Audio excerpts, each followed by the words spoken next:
showing up. I would like to remind everybody that if you wish to speak on an agenda item, please wait for an invitation from the board chair during that discussion. For comments on other school district matters, you may speak during the designated public comment period. Before speaking, state your name and keep remarks brief. Respectful comment is expected at all times, and the chair may interrupt or end comments that are too long, off topic, inappropriate, or violate privacy rights. This is a school board business meeting held in a public setting. Thank you for your cooperation, keeping it professional and on track. Alrighty, first thing here is review and adopt the agenda.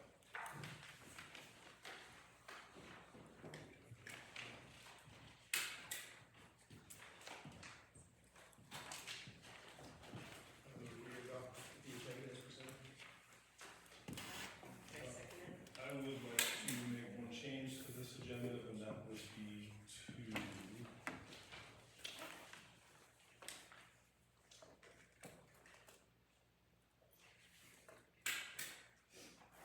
never mind, there is no closed session, right? Is that right? There's no what? Closed session? No. Okay.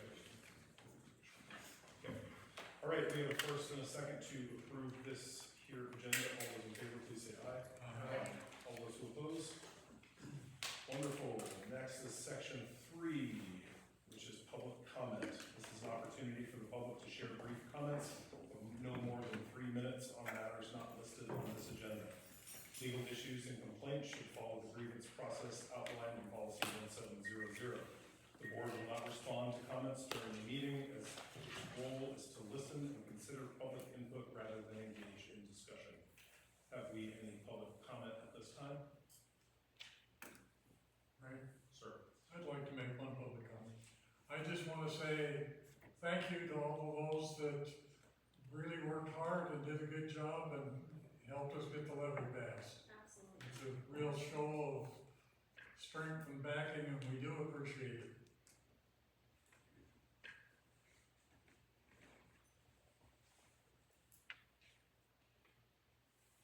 Okay, if we have no more public comment, we'll move on to item number 4, which is to approve the minutes from the board meeting, which was held April 8th, 2025.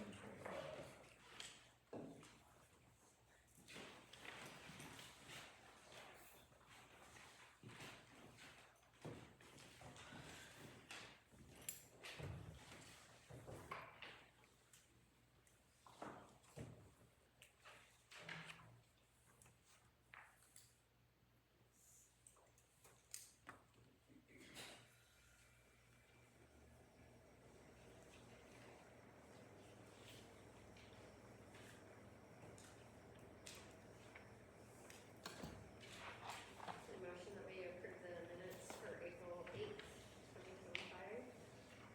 Second, We have a first and a second to approve the minutes from the meeting held on April 8th, 2025. All those in favor, please say aye. Aye. All those opposed?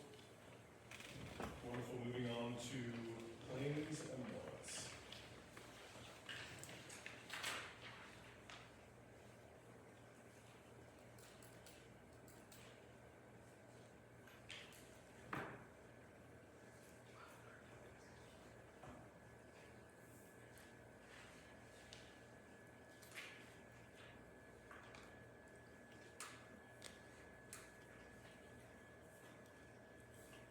What is Hilliard, Betsy? And then the 18 manual report, Hilliard and the 5 yeah. that is gonna be the supplies to refinish the gym floors in the summer. So it's all the coating and materials.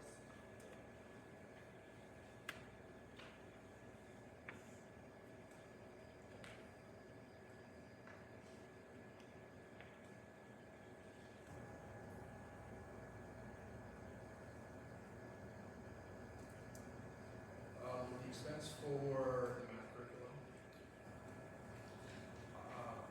I have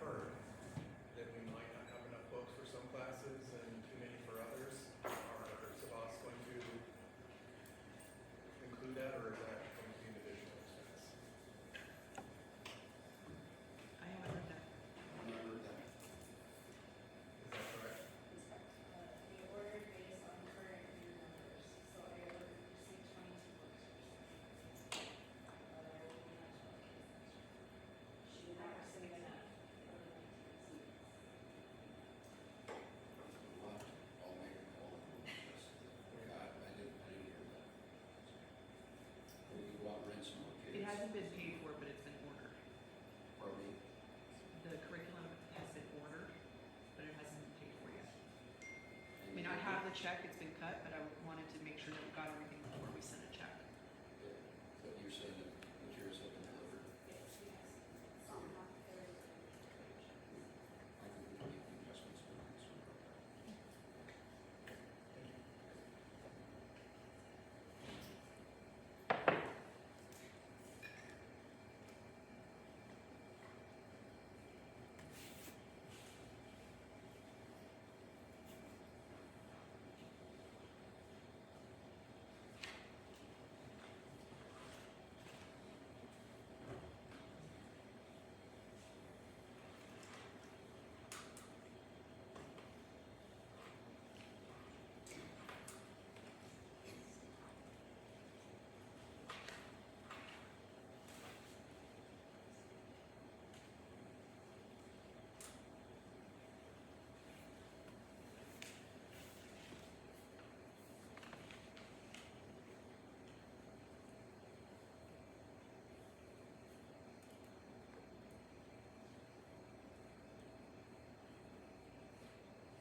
Move that we approve claims 18904 through 18944 in the amount of $117,240.10, and items 19989 through 19998 for payroll and direct deposits in the amount of $193,108.67. I second that motion. We have a first and a second to approve claims number 18904 through 18944 in the amount of $117,240.10. And payrolls number 19989 through 19998, plus direct deposits in the amount of $193,108.67. All those in favor, please say aye. All those opposed? All right, moving on to the administrator's report.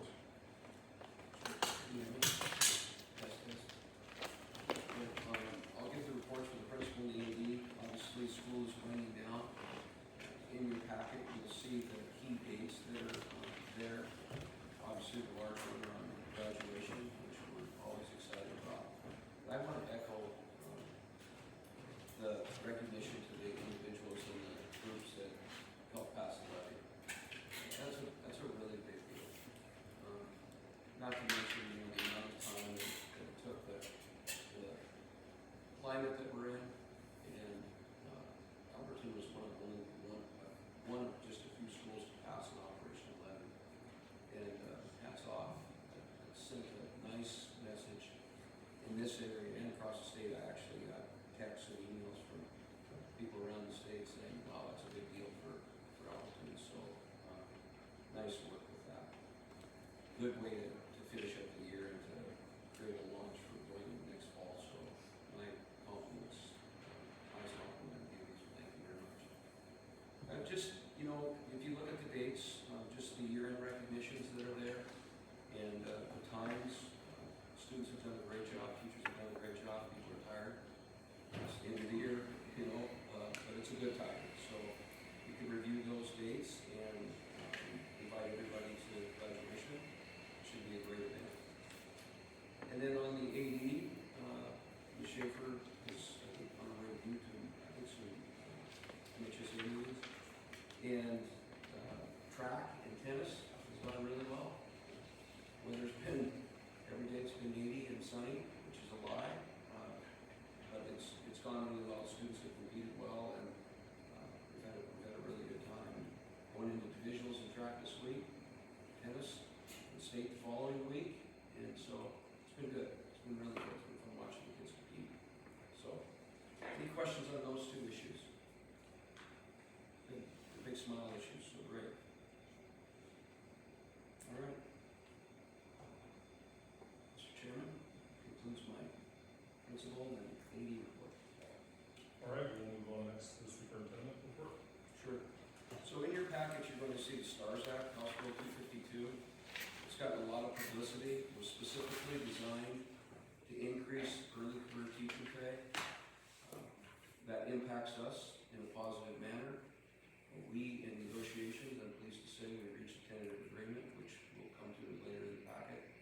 And we used the majority of House Bill 252 to up our beginning teachers' pay, and then also in our contract. And so, if you were tracking the quality educator payment, is what they used. They said the minimum amount of pay that a beginning teacher should make is $41,615. We had 6 FTE that fell into that category, so those were automatic raises. And then I felt it was important as we looked at the rest of the matrix to do as much as we possibly could, which is in the tentative agreement. You'll see later a 6% increase in the 2-year contract, 6% on the first year, 0% on the second year. And the reason for that was, and I'll speak to this again, the reason for that is it's been such a volatile insurance market that I thought it would be safe for the district to look at a 0% on the second year, with 6% in the first year because of the influx of funding that the STARS Act provided. And so as long as we remain at the required amounts with the STARS Act, which is 60% of your, you need to be at 60% of your average pay for your first year teacher. I'm going to say that again. So your early steps has to be at 60% the first year, and it has to go to 62, and then at bottom it hits a ceiling at 70%. And so there's an increase each year to make sure that that beginning teacher pay stays current as it moves and doesn't create a stalemate issue. And so we will be receiving funding for that. So that's a completely different funding source than any other revenue that we've had. So House Bill 252, the STARS Act, is a standalone revenue designed to maintain early career teachers at a higher level. And so, any questions on that?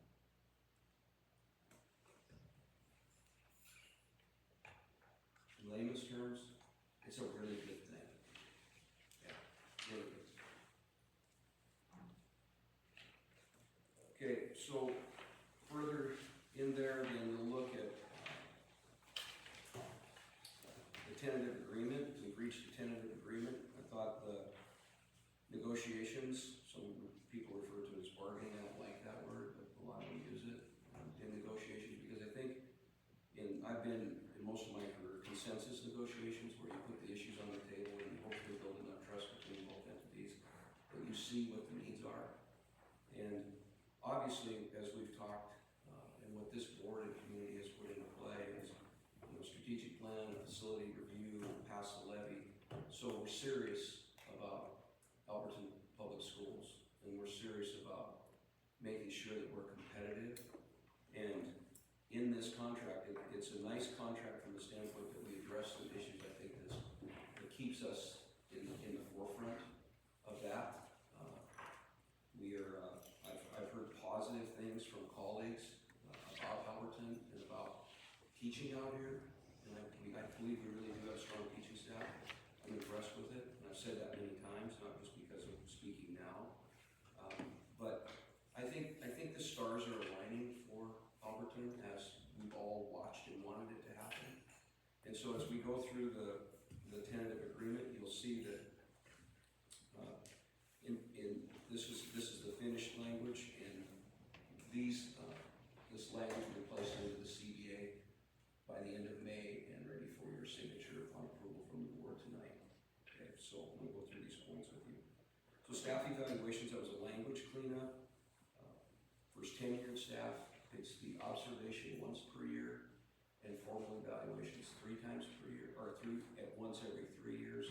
There was some confusion with that. And so the union came forward and said, want to make sure that we clean this language up. So it's an observation once per year and formal evaluation once every 3 years. On Article 7, 7.1, vacancies, that was basically a manner of respect is what I would call it, is making sure that if there is an opening, that the AEA is notified. You don't have to have permission, the district doesn't have permission, it's just a notification in an appropriate format, which I supported. In Article 8, 8.2, I thought this was outstanding.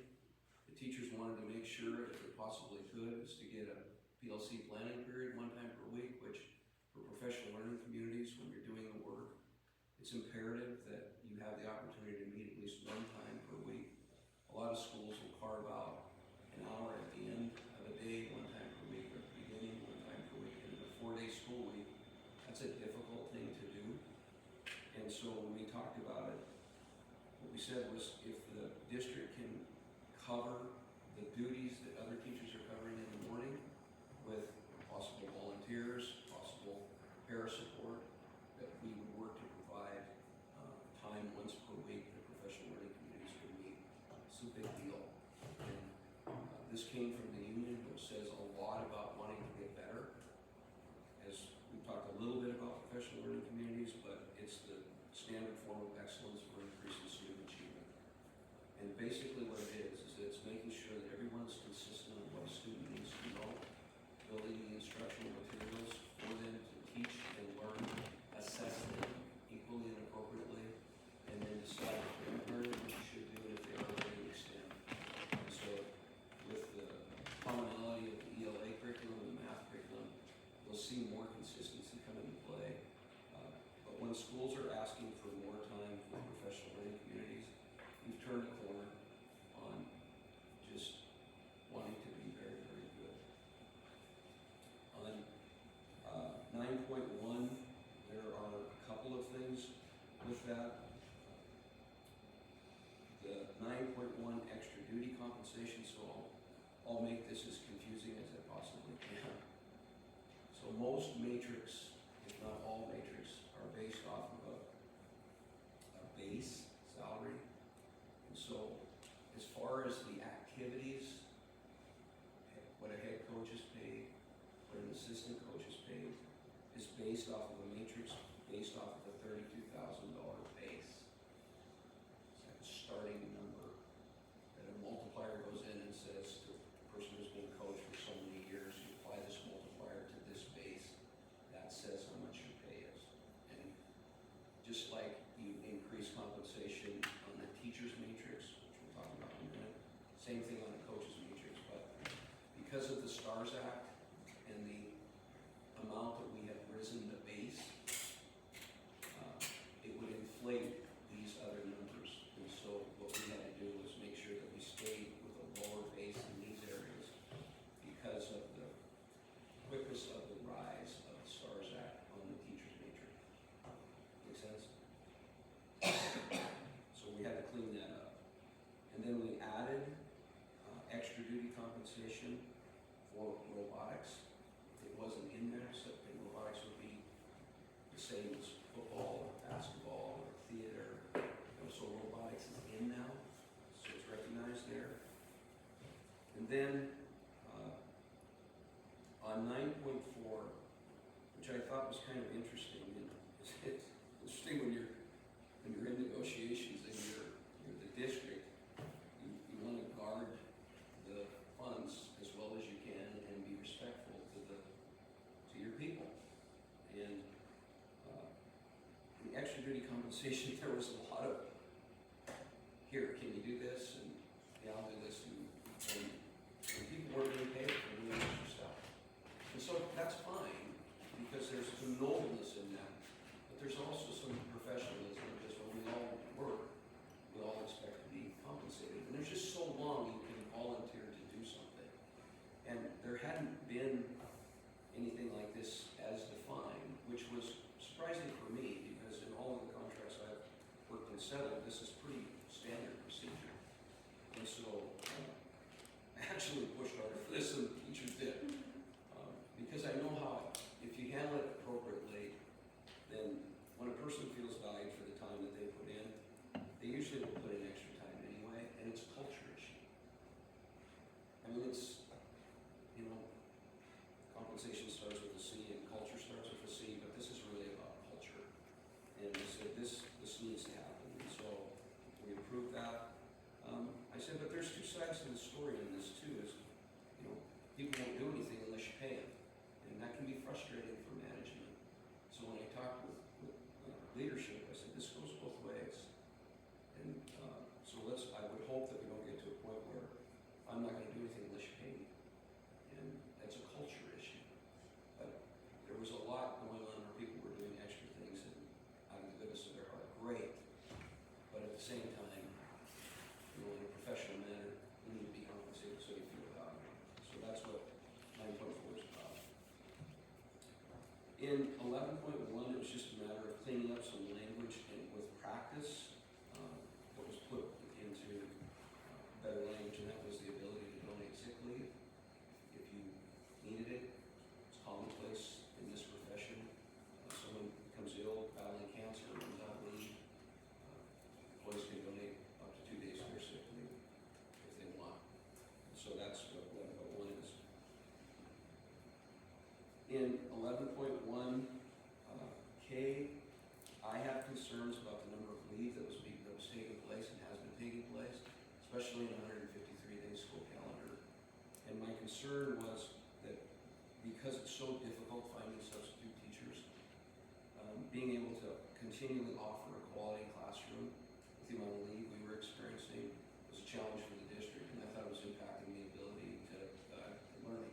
And so what the district proposed was the language to say that there had to be more notice time before a leave would be granted, and then if the district cannot find adequate substitute teachers, that the leave could be denied.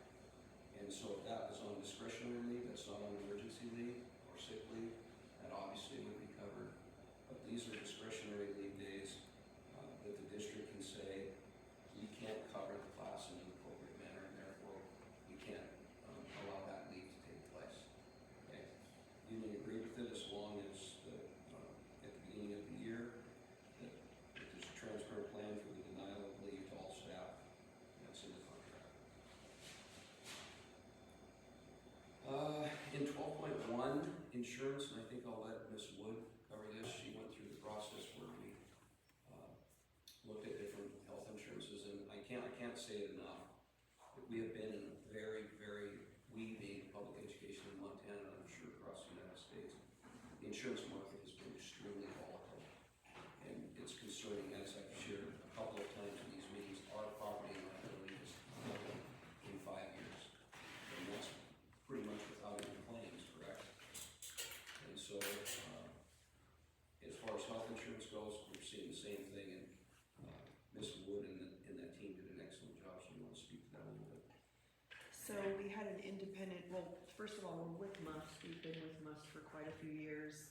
The Must premium is scheduled to go up by 9.5%. That's our renewal premium for next year. So we had an independent broker, third party, compare 5 health insurance, including Must, 5 different health insurance companies. We put together internally an insurance committee. The insurance committee, it consisted of two teachers, a classified staff member, myself, and actually 2 classified staff members. They went through a very thick binder of all kinds of health information, deductibles, prescriptions, out-of-pocket expenses, all of that stuff. And long story short, we selected, the insurance committee selected United Healthcare.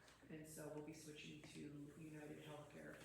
That was put out to a vote to the rest of the staff, that anybody who's eligible for insurance is allowed to vote for this change. And so of the votes that are received, they were all yes. So, and it will be less expensive, be a savings. So, there will be, for a single insurance, there will be, no cost to the employee. If we stayed with MUS, there would have most likely been a cost to the employee. Is that price based on the number of participants from the district? Yes, Is there a cutoff or is it highly specific to that number? there's no cutoff, well, like, for example, if we lose, if the number goes down, then our premiums will change. But obviously, we won't expect that to happen.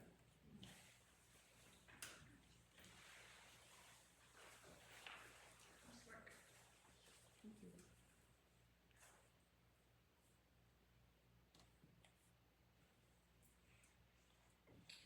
Yes.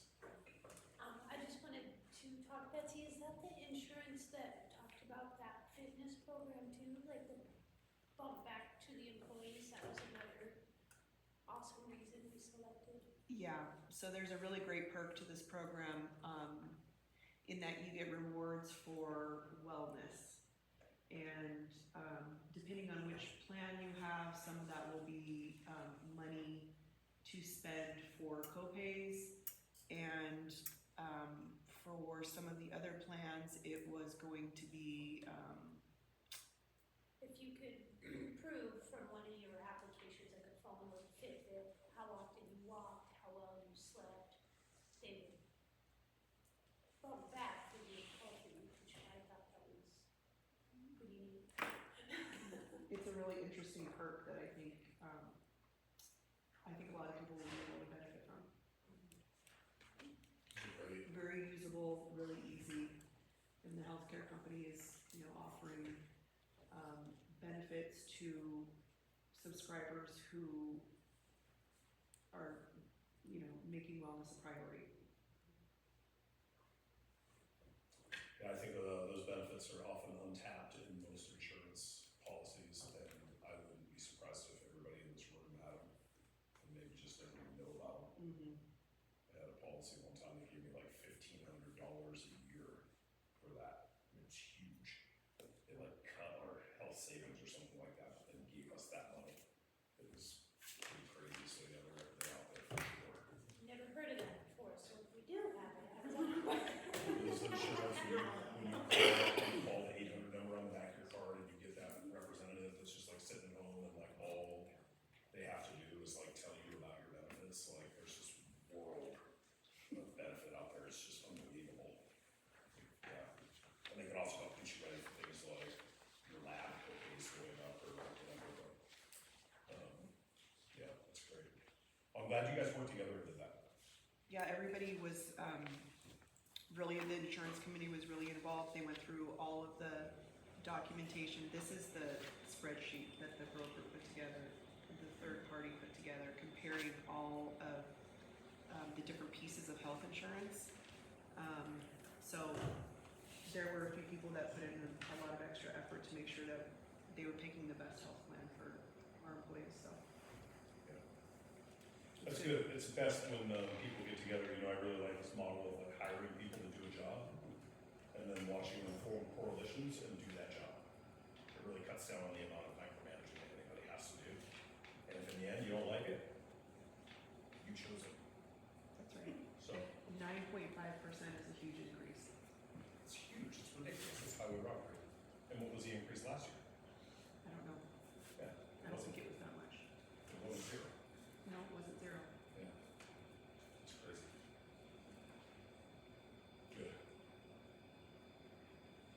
So moving on, Article 16, school calendar, item 15.1, deals specifically with the 160-day school calendar.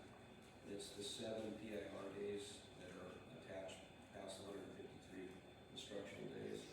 And again, the PLC, professional learning communities, came into play in negotiations, and the teachers asked that of their 3 PIR days, pupil instruction related days that the district assigns, which are obviously all 7 days they're required to attend, but the union asked specifically if 4 of those could be professional learning community driven days. And so that's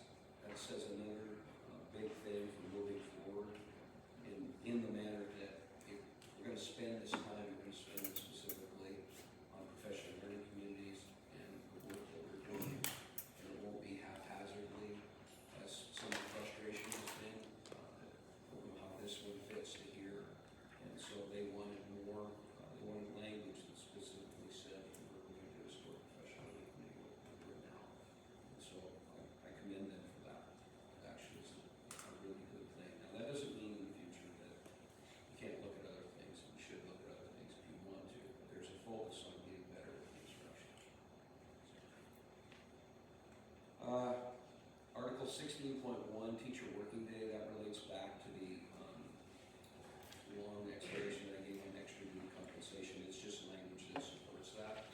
If I'm asked to do or assigned to do something while out of my contract day, that I'm eligible for pay.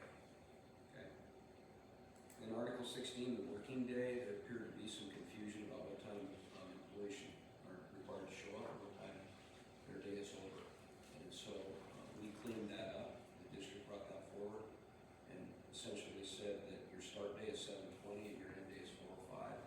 And the sequence of issues that if it's not followed, you'll see in succession there: verbal warning, reprimand, written reprimand, suspension, and termination. And so basically this says this is when you're supposed to show up for work and this is when you can leave, and there's some confusion with that. But again, that's a culture issue. And you know, as I talked with the union about this kind of stuff, as far as my leadership is concerned, I find it somewhat disrespectful at times, but when it's not being adhered to, it needs to be. If your culture is appropriate, then you have those conversations with the people that are violating it, and you fix it there. And you don't keep bringing it up in front of people who aren't doing it. And so, you know, I hope if I have one lasting legacy in Alberton Public Schools as I ride off into the sunset, it's culture's a big deal. And it's hard when your leadership is changing over, which hopefully with the restructuring of the administrative pay and the superintendent, you get more continuity. But basically when you peel these kinds of things back, it's trust and expectation. And so, but for right now, we felt it was important that people knew that, so it was very clear. And I'll have a conversation with the new incoming superintendent, Superintendent Sear, about the rationale for some of this. Then, in Article 23, contract severance, we started to see this, we being people in education, started to see certified staff breaking contracts mid-year, which was completely unheard of. And or accepting a contract and then not fulfilling that contract. Maybe you get a job offer in June and then you call in July and say, I've taken another job. So there's time and effort and money that goes into hiring staff. And then also, you know, with the lack of the small pools of candidates, it becomes high stakes when you're trying to do something. So we simply put language in place. It's becoming more commonplace that if you break a contract, you have severance that you have to pay, and you'll see the verbiage attached to that. There are amounts of dollars that if you break the contract after a certain date, you're responsible to the district for paying that, and then we will pursue those amounts in court and pursue the individual who wrote the contract that, you know, this is what you have to pay. And we will share this information, obviously, when we hire somebody so that they absolutely know that if you accept the contract, that you're eligible for a severance situation if you break that contract. Okay? Then, in the final part of it, compensation, 2-year contract, 6% on year 1, 0% on year 2, step increases and lane increases on both years. I think this is a very good contract. It's a lot of it is because of the increased revenue from the STARS, House Bill 252. There is more money available to our staff on the 6% in year 1 than it would be 3 and 3, which was important for me because of the amount of funding that we received.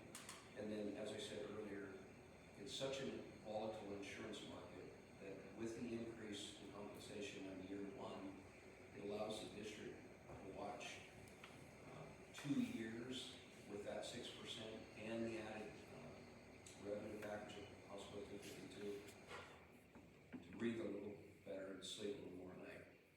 It's we're in good shape with it, but the insurances and the age of these buildings make me nervous.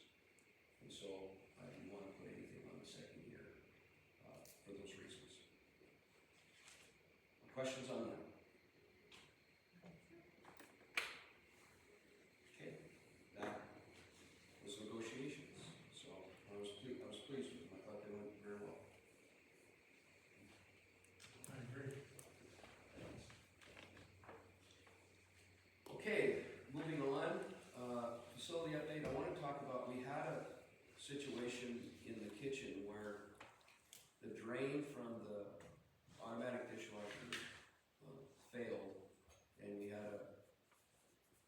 a spill, if you will. And so we had to have that cleaned up. And so this is how fast this happens. The sink's in there, and the dishwasher's in there, and the drain is underneath it, and the elbow failed because it was old and it's out of code. And so we're gonna have to get some bids this summer about bringing that up to code. And it's gonna be a significant amount probably, but, and Betsy can help me with this. So this is why watching your facilities is so critical. That little spill under that little dishwasher, just for the cleanup alone, because when you have fluid and you have, you know, moisture, then you have to be concerned about mold, and you have to do those things. And the spill was, I don't think it lasted more than a couple days. What's our bill on the insurance? It's almost $20,000. So it's gonna end up being, yes, it's gonna end up being a $20,000 plus cleanup claim. That's just for the cleanup, that isn't for the repair. I mean, our insurance won't pay for the repair because it's considered a maintenance issue. And so what the plumber told me when he came in is he said, you're out of compliance and you're out of code. You're gonna need this, you're gonna need this, you're gonna need this. You're gonna need a commercial plumber to come in and do that this summer. And so that's what's so concerning about facilities is how fast that can happen. And plus we were down a couple days with, you know, paper plates and plastic forks and those kinds of things. So I brought that just because you need to know, but also because how fast you can spend that type of money with those types of situations. So questions on that? So now we're gonna file a claim with our insurance for 20-some thousand for the cleanup and not the repair of the machine, just the cleanup. So it's like car insurance. You don't wanna ever get a ding on your car. You don't wanna ever, you're trying to stay out of claims because increased claims mean increased premiums, right? And so it's just a reminder to all of us when you have aged facilities, aged buildings, how quickly something like that can happen. Okay? Always want to give you good news. As far as the facility review goes, I'm waiting until both proposals are complete, so I've reached out to obviously to McCain Street and Morrison Merrily, and waiting for Morrison Merrily to complete their proposal for a facility review. And so that should be coming to you soon. Just wanted to update you on that. And then the strategic plan. So that's going out. The survey link is already out. Ms. Littman will be conducting interviews and focus groups in June and July. And then when we return in August, we'll start from the back to school night, we'll start the community workshops. And so that's on the forefront, and you know, being able to pass that levy is, I think, creating a lot of positiveness out there. So we should be able to glean a lot of information about, you know, Alberton, why we have so many A and B students going to other places, what the perception is, you know, all the important information that we're going to need moving forward. And so that's in the works, and that's all good things. And so that, unless there's any questions, Mr. Chair, concludes the superintendent's report. Very good. Any questions? When do the teachers get to see the benefits of the STAR Act Next year, next year? beginning of the school year.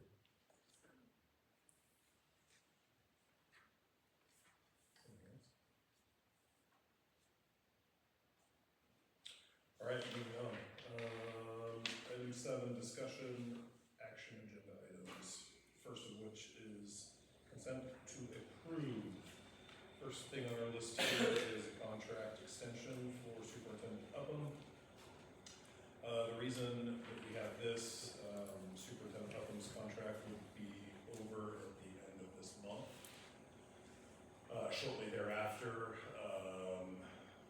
Mr. Whiteman's contract is up sometime within those first 2 weeks of June, which would leave us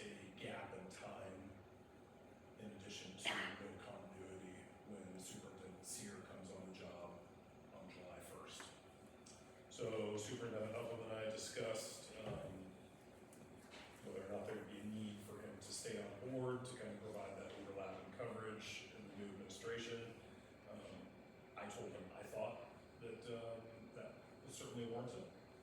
And so we agreed to put it on this agenda and bring it to the board.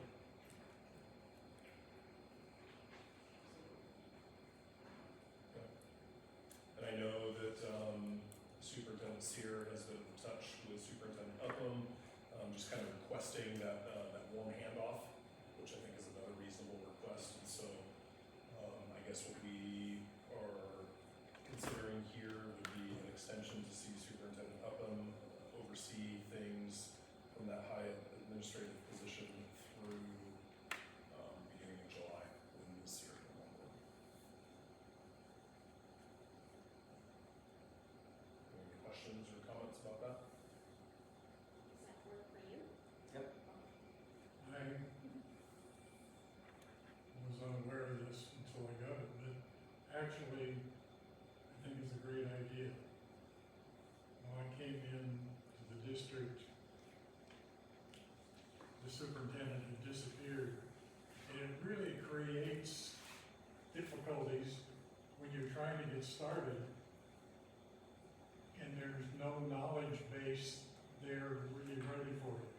So I think if you're willing to spend an extra month, I can look at the numbers and think expensive, but in the transition, making it fluid, I'm all for it. Thank you.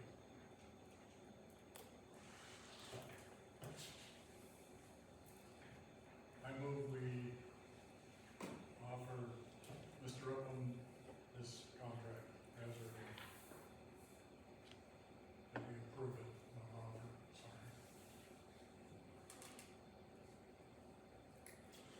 We have a first and a second to move forward with offering Superintendent Upham a contract extension that would encompass the month of July and provide overlap to Superintendent Sear as she takes over. Before I move forward for a final vote, are there any questions or comments from those in attendance? Go ahead, Paul. They'll both be here in July. Is that what I heard? Ms. Sear will come on July 1st, and then Superintendent Upham would stay on for. Well, I will There we go. officially be done on June 30th, and she will take over on July 1. Are there gonna be a meeting so you can get your ducks in a row? She asked if I would be willing to entertain being available, not on a daily basis past July, but if there were times that I'd be available per hour. And so I had talked with Chairman Fredette about that. I'm open to that, but I'm not open to continuing as a full-time superintendent past June 30th. Chairman? Generally got covered. I just want to make sure that it was intentional. So it's not just money spent, so there's just general overlap, but that that's times where intentional time spent with supplements here. That's all I'm on the question. Yeah. Yeah, as he said, his contract would be up on June 30th, and then from there, it would just be kind of like on an as-needed basis. And my understanding is that superintendents have a number that they're allowed to spend without approaching the board. And so that at that point, that would all be worked out with Superintendent Sear and Ms. Wood, who I would trust with my own bank account, so. So, I think at that point, I think we'll be good as far as that coverage. And I also have trust in Superintendent Upham to not just catch the first thing smoking on June 30th. And just to clarify, there's no overlap, it's, he'll be through June 30th, Mandy, Superintendent Sear starts on July 1st. So, So this is just extending him till June 30th. correct. Because his contract currently ends on the last day of school, which is May 30th. If I also understand this is as things come up, not all 30 days. No, it's all 30 days. I mean, it's all all 4 days of our school week, so it's 16 days. If we have 4 weeks of 4 days. The contract says that we can reimburse them for up to 30 days. We haven't yet though. I know, I'm just, So it'll be work days / what would be school days. And it's in the budget to do this, because I'm sure there's thoughts cross other people's minds on that. Yeah, and I think I think it'll be important to, have a superintendent, like, we can't go without a superintendent. No, I think that's a good idea.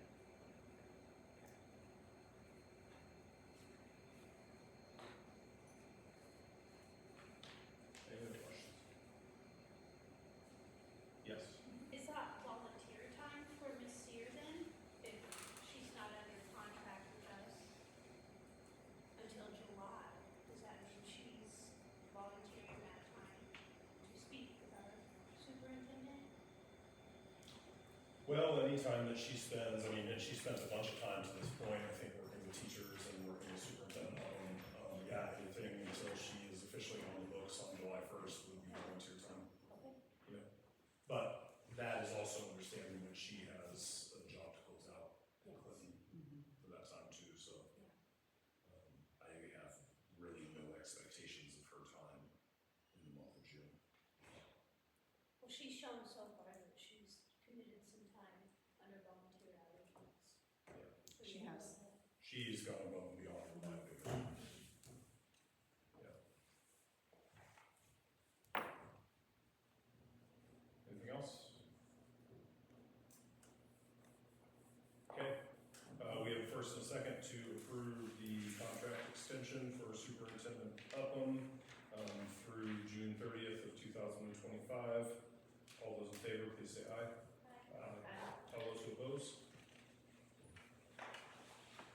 All right, moving forward, item B, we are going to consider the hiring of an athletic director. I think interviews were conducted and the position was offered to Ms. Josie Schaefer, again, to be the athletic director for the 2025-2026 school year. Any questions or comments about that? I think she's an excellent candidate. How many applicants did we have for that position? Two.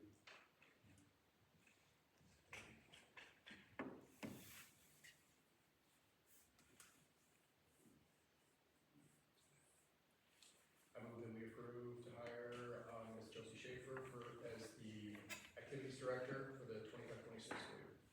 Second. We have a first and a second to hire Ms. Josie Schaefer as activities director for the 2025-2026 school year. Before we move forward in the final vote, do we have any questions or comments from those in attendance?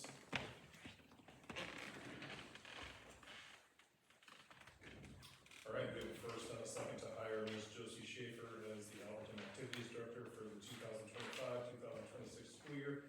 All those in favor, please say aye. All those who oppose? Very good. Moving forward to item C, the rehiring of classified staff.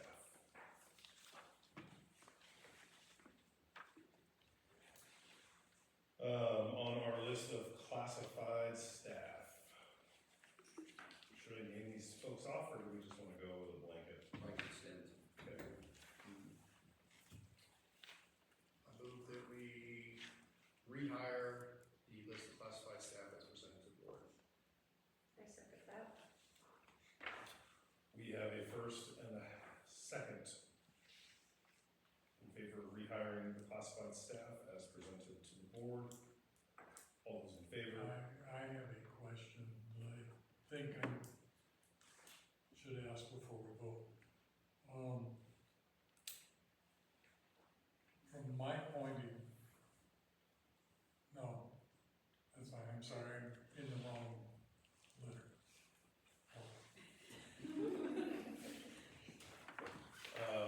All those in favor of rehiring the classified staff as presented to the board, please say aye. Aye. All those who oppose?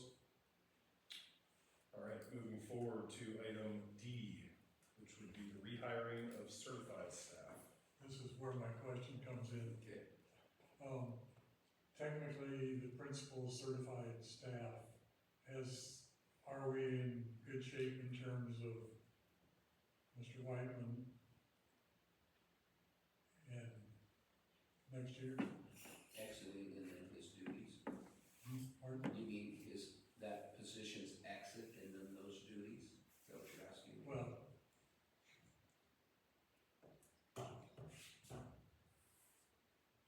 it hinges on the requirement for notifying Yes. certified staff of, we're okay with, Mhm. okay, Every year. thank you. I move that we rehire the certified staff based off the list that has been presented to the board. Second.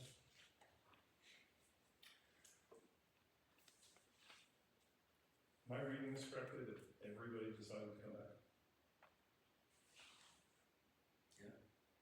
But it looks like sixth grade in Sunfield, is that, Sixth grade, yeah, the I sixth. just offered that position today, Oh, you did, okay. and that will be on your, June board packet. So, yeah, Was it accepted? it was accepted. Fantastic.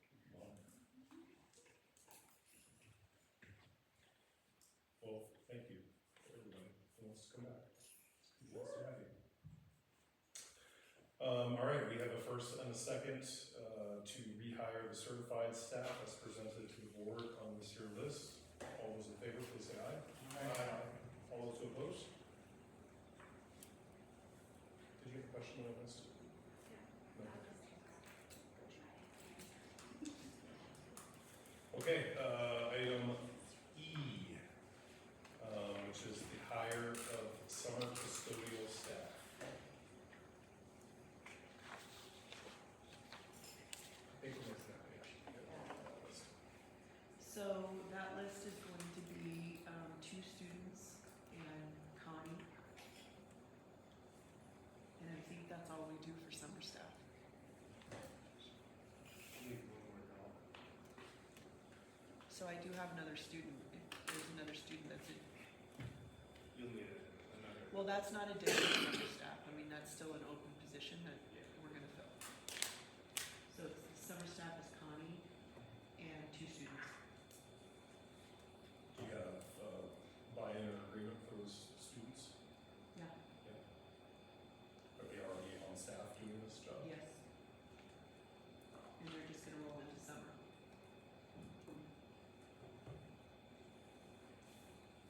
And it sounds like we may revisit it the next meeting for one additional one. There's a position that we still have to fill within the maintenance department.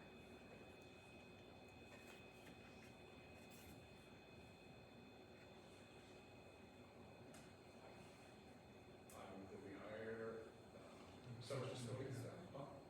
Oh, just a question. I'm sorry, let's see. Is Brad Odell on there for, mowing? No, I haven't received any information that he would need. He was gonna mow. Okay. So Brad Odell, so that would be a third person for, like groundskeeping. How many hours a week is that? How many did you say? 20.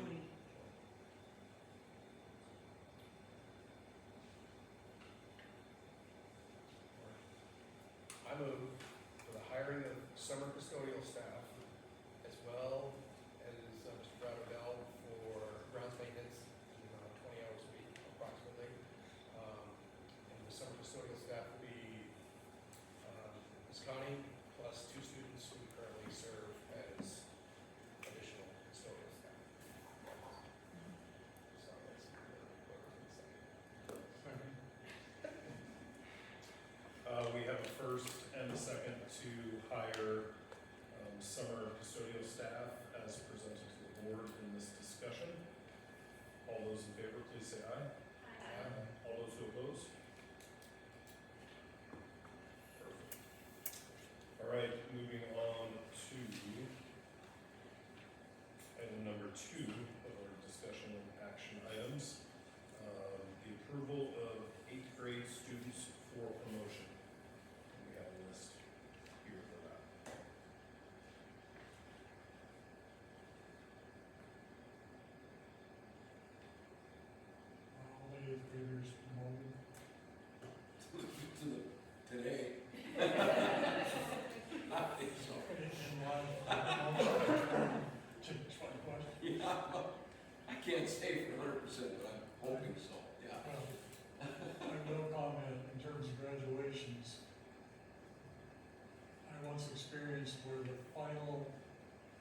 piece came in the day of graduation, just before a student attended.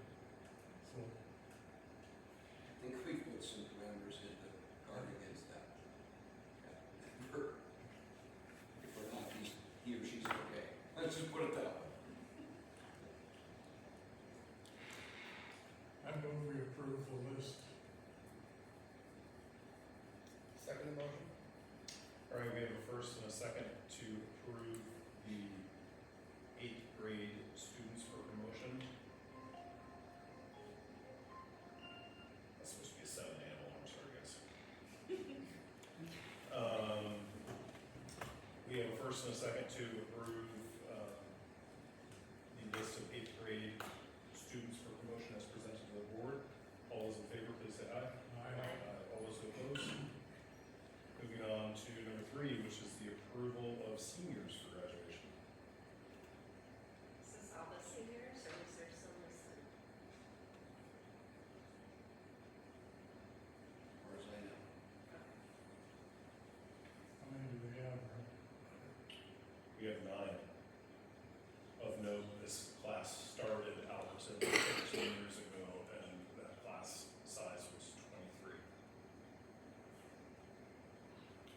This is indicative of our problem.